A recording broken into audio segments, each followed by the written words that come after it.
Karapatan ng bawat Pilipino ang edukasyon pero ang ilang bata sa Rodriguez Rizal tila sumusuot sa butas ng karayom sa dinaranas silang hirap makapag-aral lang. Nakatutok si Rida Reyes.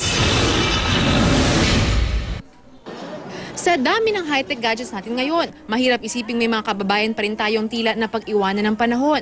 Gaya na lang ng sitwasyon ng ilang kabataan sa Rodriguez Rizal. Ang mga estudyante rito, araw-araw, 2 oras naglalakad ng walang sapin sa paa, makapasok lang sa Puray Elementary School. Kabilang rito si Mirna mula sa mga katutubong dumagat. Makatapos? Opo.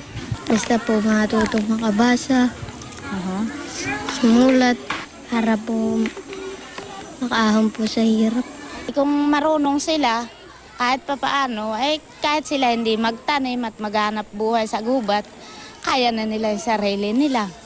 Hindi magaya sa akin. Sa pag-uuling at pagtatanim ng saging nabubuhay ang mga katutubong dumagat. Walang kuryente, tubig at linya ng komunikasyon sa kanilang lugar. Kaya ang pag-aaral nila, pahirapan. Dahil wala po mabaon sa paaralan, usually po naghahanap buhay po muna sila, maghakot po ng uling para magkapera po.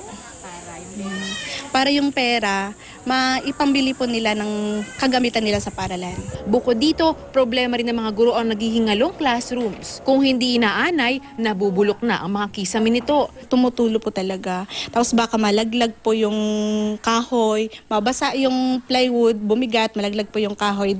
Hindi na po safe yung mga pupils ko. Kanina, namahagi ng school supplies ang grupong Black Pencil Project at Tax Management Association of the Philippines sa 4 na ang mag-aaral na papasok dito ngayong taon. May workshop din para sa mga bata. Kasi pag walang school supplies ng mga bata, yung ating mga magulang nahihiyang magpa-enroll ng mga anak o kaya tinatamad.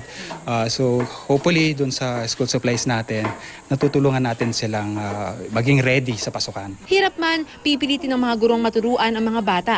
Sana lang daw, mapansin sila ng gobyerno at mabigyan ng tulong.